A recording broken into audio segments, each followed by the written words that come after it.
اس پارے میں سورہ انبیاء ہے، جس کی آیت نمبر 87 اور 88 میں اللہ تعالیٰ فرماتے ہیں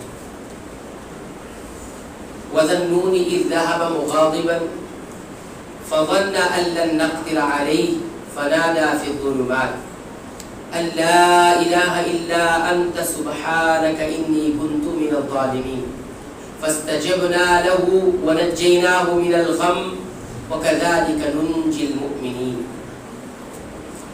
اور مچھلی والے کو یاد کرو، یعنی حضرت یونس علیہ السلام کو، اذ ذهب مغاضبا، جبکہ وہ غصہ ہو کر نکل گئے تھے، فظن، اور انہوں نے گمان کیا، ان لن نقدر علیہ، کہ ہم ان پر تنگی نہیں کریں گے، فنادى فی الظلمات، لہذا انہوں نے آواز لگائی اندھیروں میں، ان لا الہ الا انت، تیرے سوا کوئی معبود حقیقی نہیں، سبحانک، تو پاک ہے، میں ظلم کرنے والوں میں سے تھا، فاستجبنا لہ، ہم نے ان کی دعا قبول کی، ونجیناہ من الغم، اور ہم نے انہیں غم سے نجات دی، وکذالک ننجی المؤمنین، اور ہم اسی طرح ایمان والوں کو بھی نجات دیتے ہیں۔ اس آیت کریمہ کے اندر مصیبت، غم، پریشانی، کرب اور تکلیف سے بچنے کے لیے کیا ضروری ہے اسے بیان کیا گیا ہے۔ سب سے پہلے آپ سمجھیے یونس علیہ السلام کا غم کیا تھا اور ان کی غلطی کیا تھی۔ یونس علیہ السلام اپنی قوم کو دعوت دیتے رہے، جب ان کی دعوت قبول نہیں کی گئی، لوگوں نے مانی نہیں، تو غصہ ہو گئے، ناراض ہو گئے، اور بغیر اللہ کے حکم الہی کے بغیر وہ نکل گئے۔ ابھی حکم نہیں آیا ہے کہ بستی چھوڑ دو، لیکن وہ چھوڑ کر چلے، یہ ان کی غلطی تھی۔ اور جب نکل گئے تو سزا کیا ملی؟ سزا یہ ملی کہ انہیں جو ہے سمندر کے حوالے کر دیا گیا، اور سمندر میں بھی مچھلی نے انہیں نکل دیا۔ یہ ہم اور آپ اچھی طرح جانتے ہیں۔ تو اللہ تعالیٰ نے جب وہ مچھلی کی پیٹ میں چلے گئے، تب وہاں سے اس واقعے کو ذکر یہاں پر کیا ہے، فنادا، انہوں نے پکار لگائی، آواز لگائی، فی الظلمات، اندھیروں میں۔ تو اللہ تعالیٰ نے یہ نہیں کہا کہ اندھیرے میں آواز لگائی، بلکہ کہا اندھیروں میں۔ ظلمات جمع ہے، کئی ایک اندھیرے تھے۔ اہل علم نے کہا 3 اندھیرے تھے، 3 اندھیروں سے انہوں نے اللہ تعالیٰ کو آواز دی، پکاری۔ کون کون سا اندھیرا؟ ایک اندھیرا تو سمندر کا اندھیرا ہے، کیونکہ سمندر میں اندھیرا ہے۔ اس کے بعد دوسرا اندھیرا یہ ہے کہ رات کی تاریکی ہے، وہ سمندر کا اندھیرا تو اپنی جگہ ہے، پھر رات کا وقت ہے تو رات کا اندھیرا، یہ دوسرا اندھیرا ہوا۔ اور پھر تیسرا اندھیرا وہ یہ تھا کہ مچھلی کی پیٹ کے اندر وہ جا چکی، تو مچھلی کے پیٹ کا اندھیرا ایک، رات کی تاریکی کا اندھیرا ایک، اور اسی طرح سمندر کا اندھیرا، پانی کا اندھیرا، یہ 3 اندھیرے میں انہوں نے آواز لگائی، فنادا، آواز لگائی۔ کتنی بڑی مصیبت تھی ان کے یہاں، کتنی بڑی پریشانی تھی، کتنی تکلیف تھی انہیں۔ بلکہ جب انہیں ہوش آیا تو انہوں نے محسوس کیا کہ میں تو اب مر چکا ہوں، لیکن جب انہوں نے ہاتھ پاؤں ہلایا تو دیکھا نہیں، میں زندہ ہوں اور مچھلی کے پیٹ میں ہوں۔ پھر اس مصیبت، مشکل ترین گھڑی میں انہوں نے جو بات کہی ہے وہ ذکر کرتے۔ کیا کہی انہوں نے؟ قرآن نے نقل کیا، لا الہ الا انت، اس کو ہم ایسے پڑھتے ہیں، لا الہ الا انت، نہیں ہے کوئی معبود سوائے تیرے۔ پھر کیا کہا؟ سبحانک، تو پاک ہے۔ پھر کیا کہا؟ انی کنت من الظالمین، میں ظلم کرنے والوں میں سے۔ 3 بات کہی گئی۔ یہ 3 بات اگر دعا کرنے والے کے اندر ہوگی تبھی پریشانی دور ہوگی۔ سب سے پہلی بات، لا الہ الا انت، اے اللہ تیرے سوا کوئی حقیقی معبود نہیں۔ اس کو کہا جاتا ہے اللہ رب العالمین کے لیے الوہیت کو ثابت کرنا کہ عبادت کے لائق صرف تو ہی ہے، یہ عقیدہ ہو اور یہی زبان پر بھی ہو. دعا کے رکن میں سے ایک رکن ہے یہ.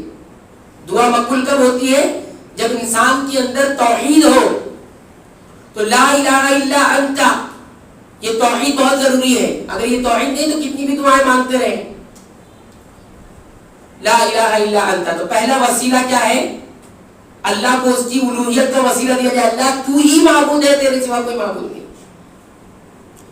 سجدے کے لائق تو ہی، رکوع کے لائق تو ہی، قیام کے لائق تو ہی. دعا تجھ سے کی جائے گی، بھروسہ تجھ پر کیا جائے گا، تقویٰ تیرے لیے اختیار کیا جائے گا، نظر و نیاز تیرے لیے ہوگا، کسی اور کے لیے نہیں. کہ پہلی بات کہی، اتنی بڑی مصیبت میں بھی کس کو پکارا جا رہا ہے؟ کس کی الوہیت کا در بھرا جا رہا ہے؟ اللہ کی.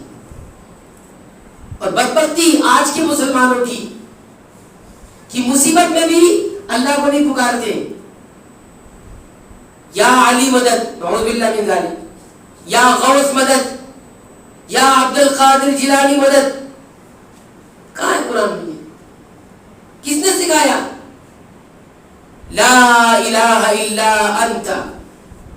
اس کے بعد دوسری بات سبحانک. بظاہر بہت چھوٹا سا جملہ لگتا ہے، بہت چھوٹی سی بات لیکن بہت بڑی بات ہے. سبحانک، اے اللہ تو پاک ہے. تو اللہ رب العالمین کی ذات کو، صفات کو، اسماء و صفات میں ہر قسم کے عیب سے پاک قرار دینا. اللہ تو کہیں سے کہیں نقص نہیں تیرے اندر، تیری کمال میں کوئی نقص نہیں، تیری قدرت میں کوئی نقص نہیں، تیری ذات میں کوئی نقص نہیں، تیرے ناموں میں کوئی نقص نہیں. کمی، نقص کا مراد کمی نہیں ہے، کوئی عیب نہیں ہے تجھ میں. لوگوں نے جتنے خدا بنائے سب میں کمی ہے، سب میں نقص ہے، لیکن رب تجھ میں نقص نہیں ہے. یہ یقین ہوگا تب دعائیں مقبول ہوگی. تو دوسرا یہ وسیلہ ہوا، اللہ کو ہر عیب سے پاک، ہر نقص سے، ہر کمی سے، ہر برائی سے پاک قرار دینا. تیسری بات انی کنت من الظالمین، بلا شبہ میں ظلم کرنے والوں میں سے تھا. یعنی انسان دعا کرتے وقت ظلم، نفس پر ظلم کا اعتراف کرے. ظلم کیا تھا ان کا؟ ظلم یہ تھا کہ اللہ کے حکم کے بغیر ابھی اجازت نہیں ملی، حکم نہیں دیا گیا بستی چھوڑنے کا، پھر بستی چھوڑ کر چلے گئے تھے. یہ ظلم کہلایا اور اس نبی نے اعتراف کیا انی کنت من الظالمین، میں ظلم کرنے والوں میں سے تھا. اسی لیے اہل علم نے کہا کہ جو انسان شریعت کے مطابق اپنی زندگی نہیں گزارتا ہے وہ اپنے نفس پر ظلم کرتا ہے. اور انسان اپنے نفس پر ظلم کرتا ہے تو اللہ نے قاعدہ بنایا ہے. قاعدہ یہ ہے کہ اگر انسان اپنے نفس پر ظلم کرے گا تو اللہ بھی اس پر رحم نہیں کرے گا. انسان معصیت کر کے، گناہ کر کے اور شریعت کے مطابق زندگی نہ گزار کے، عمل اس کا شریعت کے مطابق نہیں ہے، معاملات اس کی شریعت کے مطابق نہیں ہے، نفس پر ظلم کیا ہے اور اللہ سے یہ لو لگایا ہے کہ اللہ معاف کر دے، رحم فرما دے. نہیں، انی کنت من الظالمین یہ بات بتاتی ہے کہ اعتراف، نفس کا اعتراف کیا کہ میں نے اپنے نفس پر ظلم کیا. ظلم صرف دوسروں پر نہیں ہوتا ہے، ظلم انسان اپنے آپ پر بھی کرتا ہے. اس کو بھی شریعت نے حرام قرار دیا ہے کہ اپنے آپ پر بھی ظلم نہ کرو، یعنی شریعت کے مطابق زندگی گزارو. آگے کا جملہ سنیے، بڑا پیارا جملہ ہے. رب نے فرمایا فاستجبنا لہ، ہم نے ان کی دعا قبول کر لی. یہ دعا مقبول دعا ہے. کون سی دعا ہے؟ مقبول دعا ہے. فاستجبنا لہ، ایسی دعا ہے جس کے بارے میں قرآن حکیم نے خود کہا کہ ہم نے ان کی دعا قبول کر لی. کیا کیا؟ وَنَجَّيْنَاهُ مِنَ الْغَمِّ، ہم نے ان کو غم سے نجات دی تھی، مچھلی نے انہیں باہر کر دیا. اچھا، بعض اہل علم نے یہ کہا کہ اللہ تعالیٰ نے بطور سزا ان کو مچھلی کے پیٹ میں جانا ہی کیوں مقرر کیا؟ تو کہتے ہیں کہ جب انسان ماں کے پیٹ سے جب باہر آتا ہے، ولادت ہوتی ہے تو معصوم ہوتا ہے، دھلا دھلایا ہوتا ہے، کوئی گناہ نہیں ہوتا ہے. تو ایسے ہی یونس علیہ السلام کو جو سزا ملی، اس مچھلی کے پیٹ میں جانے کے بعد واپس آئے تو معصوم تھے، پورے گناہ معاف ہو چکے تھے. یعنی یہ جرم جو ان کا تھا یہ اللہ معاف کر چکے تھے. وَنَجَّيْنَاهُ مِنَ الْغَمِّ وَكَذَلِكَ نُنْجِي الْمُؤْمِنِينَ. اب ایمان والوں سے کہا جا رہا ہے کہ دیکھیے وَكَذَلِكَ اسی طرح نُنْجِي الْمُؤْمِنِينَ ہم نجات دیتے ہیں المؤمنین ایمان والوں کو. تو ایمان والوں کو بھی یہ 3 عقیدے اپنانے پڑیں گے اور ان 3 عقائد کو اپنی زبان پر لانے پڑیں گے, تب دعائیں مقبول ہو جائے گی, غم بھی دور ہوگا, تکلیف بھی دور ہوگی. اور اگر ادھر ادھر کی در پکڑتے رہے تو کچھ نہیں ہونے والا, بلکہ بڑھتے چلے جاؤ گے. لوگوں نے کتنے در پکڑے, اس در سے اس در. وہ ایک سجدہ جسے تو گرا سمجھتا ہے 1000 سجدوں سے دیتا ہے آدمی کو نجات. مسجد میں آ کر اللہ کے سامنے ایک سجدے کریں, 1000 در کے سجدے سے بچ جائیں گے, مخلوق کی غلامی سے بچ جائیں گے. اللہ کی رحمتوں کو لوگوں نے تقسیم کر رکھا ہے. کتنی بڑی ضرورت ہے, یہ کتنی بڑی تباہی ہے. اللہ کی رحمت کو تقسیم کر رکھا ہے کہ اللہ تک پہنچنے کے لیے کئی وسیلے لگانے پڑیں گے, اس سے پہلے اللہ کی رحمت تک نہیں پہنچ سکتی. تم کو اللہ نے دے رکھا ہے رحمت, تم کو دے رکھا ہے. اَمَّن يُجِيبُ الْمُضْطَرَّ إِذَا دَعَاهُ وَيَكْشِفُ السُّوءَ وَيَجْعَلُكُمْ خُلَفَاءَ الْأَرْضِ. کون ہے جو مجبور جب وہ مشکل میں اور اضطراب کی کیفیت میں پیشے میں پکارتا ہے, کون اس کی دعا قبول کرتا ہے, کون اس کے غم کو دور کرتا ہے؟ الہ مع اللہ, اللہ کے علاوہ کوئی ہے معبود. لیکن لوگوں نے تقسیم کر رکھا ہے.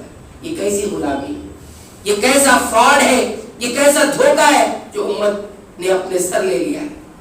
تو یہ 3 چیزیں. نمبر 1 اللہ کی الوہیت کا اعتراف کہ تو ہی الہ ہے, تو ہی معبود ہے. نمبر 2 اللہ کو ہر عیب سے, ہر کمی سے پاک قرار سمجھنا, پاک قرار دینا. اور نمبر 3 اپنے نفس پر جو ظلم ہوا ہے, گناہ ہوئے, اس کا اعتراف کرنا, تب دعائیں مقبول ہوتی. اس بارے میں ایک سورت ہے سورہ الحج, اس کی آیت نمبر 52, 53, 54 پڑھیے. اللہ تعالیٰ فرماتے ہیں وَمَا أَرْسَلْنَا مِن قَبْلِكَ مِن رَسُولٍ وَلَا نَبِيٍّ. ہم نے کوئی بھی رسول, کوئی بھی نبی نہیں بھیجا مگر یہ کہ وَمَا أَرْسَلْنَا مِن قَبْلِكَ مِن رَسُولٍ وَلَا نَبِيٍّ إِلَّا إِذَا تَمَنَّى. جب بھی یہ کوئی تمنا کرتے تو شیطان ان کی تمنا میں کچھ نہ کچھ ملا دیتا. کیا کرتا؟ کچھ نہ کچھ ملا دیتا اپنی طرف سے. لیکن اللہ تعالیٰ کیا کرتے, اس تمنا کو ختم کر دے, دور کر دیتے, اور جو کچھ اپنی آیتیں ان کو دینی ہوتی پیغام, اس کو ثابت قدم رکھتے اور اچھی طرح سے اسے مضبوط کر دیتے, کیونکہ اللہ تعالیٰ ہر چیز جاننے اور حکمت والے ہیں. اس کے بعد کہتے ہیں اس کا مقصد کیا ہوتا ہے, لِيَجْعَلَ مَا يُلْقِي الشَّيْطَانُ فِتْنَةً لِلَّذِينَ فِي قُلُوبِهِم مَرَضٌ. یہ اس لیے ہے تاکہ اللہ رب العالمین ان تمام چیزوں کو جو شیطان ڈالتا ہے اور ملا دیتا ہے, ہاں یہ جو انبیاء کے پیغامات میں, یہ اس لیے کرتے ہیں اللہ رب العالمین تاکہ اسے فتنہ بنا دے, آزمائش بنا دے ان لوگوں کے لیے الذین فی قلوبہم مرض, جن کے دلوں میں مرض ہے. اس کے بعد فرمایا ان لوگوں کے لیے بنا دیتا ہے جن کے دل سخت ہو چکے ہیں, اور وہ لوگ کہ جن کے دل جھک جاتے ہیں ان کو یہ معلوم ہو جاتا ہے کہ یہ صحیح ہے, حق ہے. اس پوری آیت میں ہمیں سب جو بات معلوم ہوتی وہ یہ کہ انسانوں کے دل 3 طرح کے ہوتے ہیں. نمبر 1 پہلا دل وہ ہے جس کو بیمار کہا گیا, بیمار ہوتا ہے, مرض ہوتا ہے. مرض کیا ہے؟ مرض کفر کا, کفر ہوتا ہے جس دل میں. روگ, مرض, نفاق ہوتا ہے, شرک ہوتا ہے. یہ 3 مرض جس کے دل میں ہوتا ہے, اور جو آزمائش کی باتیں ہوتی ہیں جو شیطان ڈالتا ہے وہ اس میں گرفتار ہو جاتا ہے, وہ دل اس میں گرفتار ہو جاتا ہے. تو بیمار دل جو ہوتا ہے وہ شیطان کے وسوسے سے بیمار ہو جاتا ہے اور اس کی اثر کو قبول کر لیتا ہے. شیطان وسوسے ڈالتا ہے, گمراہی کے راستے دکھاتا ہے, وسوسے ڈالتا ہے. وسوسے ہر کسی دل پر اثر نہیں کرتے. کس دل پر اثر کرتے ہیں؟ بیمار دل پر. کون کا بیمار دل ہے؟ جس میں کفر کی بیماری ہے, جس میں نفاق کی بیماری ہے, اور جس میں شرک کی بیماری ہے. دوسرا دل جو اس آیت کریمہ میں ذکر کیا گیا ہے وہ ہے سخت دل, جس کو القلب القاسی کہا جاتا ہے. والقاسیۃ قلوبہم.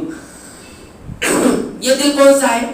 گناہ کرتے کرتے انسان جب توبہ نہیں کرتا, گناہ چھوڑتا نہیں, برابر گناہ کرتے رہتا ہے, تو دل کیسا ہو جاتا ہے؟ سخت ہو جاتا ہے. اب جب دل سخت ہو جاتا ہے تو ایسے دل پر کوئی چیز اثر نہیں کرتی, نہ نصیحت اثر کرتی ہے, نہ کوئی بات نصیحت اثر کرتی ہے, بلکہ ایسا دل اتنا سخت ہو جاتا ہے کہ ایسے دل والے انسانوں کی آنکھوں میں آنسو بھی جاری نہیں ہوتے، دل کبھی پگھلتا نہیں. اور ایسے دل کی علامت یہ ہے کہ یہ دوسرے کے درد کو درد نہیں سمجھتے، دوسرے کی تکلیف کو تکلیف نہیں سمجھتے. ٹھیک ہے، یہ دل ہوتا ہے.